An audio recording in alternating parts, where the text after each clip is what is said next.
चलिए, जैसा कि पिछले क्लास में हम लोगों ने पढ़ा क्लासिफिकेशन ऑफ फोर्स, फोर्स का क्लासिफिकेशन, फोर्स का टाइप पढ़ा हम लोगों ने, कंटैक्ट और नॉन कंटैक्ट, और ये भी बोला गया था कंटैक्ट को आगे हम लोग प्रोसीड करते हैं।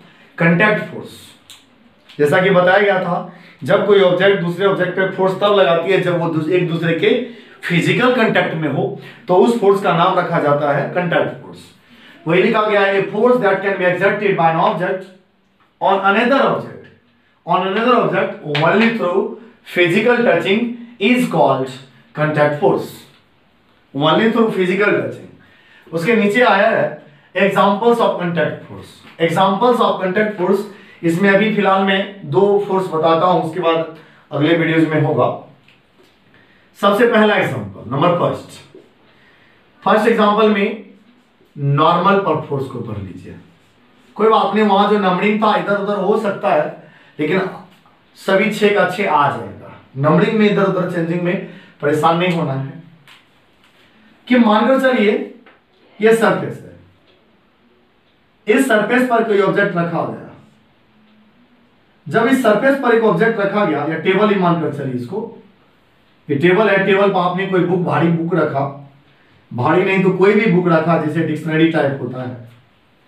अब जैसे बुक रखा, तो बुक रखने के बाद एक स्केल मिल जाए तो काम हो जाएगा।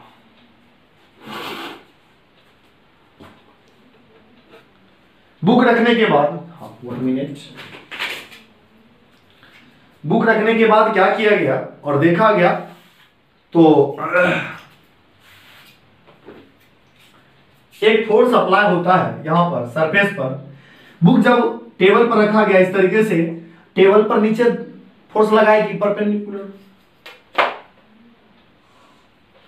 तो बुक टेबल पर फोर्स नीचे के डायरेक्शन में लगा है, तो सरफेस के परपेंडिकुलर है, नीचे ये तो क्या परपेंडिकुलर है ना। और जब टेबल भी तो बुक के ऊपर फोर्स लगाती है इस तरीके से, या ये सरफेस पर परपेंडिकुलर हुआ, नॉर्मल जैसा हुआ। यानी when an object is placed on the surface, any force exerted by the object perpendicular to the surface, that is called normal force. इस फोर्स का नाम नॉर्मल फोर्स रखा गया। ये भी आपका नॉर्मल फोर्स है, ठीक, कुछ इस तरीके से। नॉर्मल फोर्स का डेफिनेशन हम लिख सकते हैं, चलिए, a force which is exerted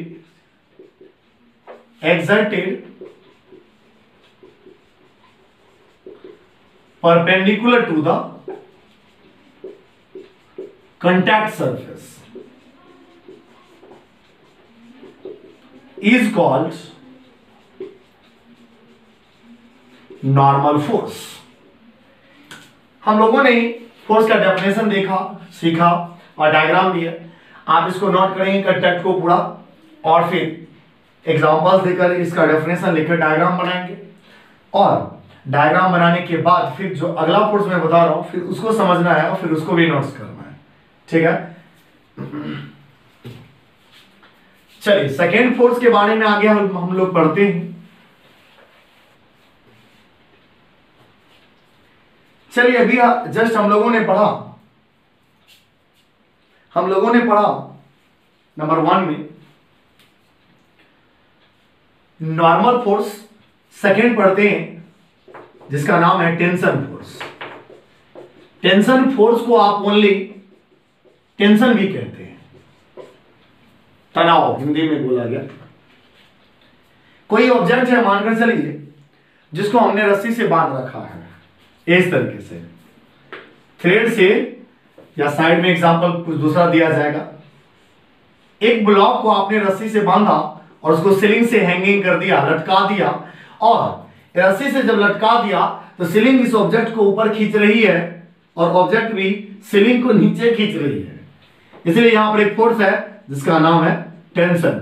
ये फोर्स है जिसका नाम है tension. When an object is tied with an string, then and pull, string से बांधकर खींचा जाए, एंड और हैंग, दैट मींस लटकाया जाए, that a force is exerted on the string, this force is known as tension force. या दूसरा diagram आप समझिएगा, आप याद करिए बचपन में वही रस्सी वाला जो गेम हम लोग खेलते थे, उसकी कुछ बातें मैं याद दिलाऊं आपको। ऐसा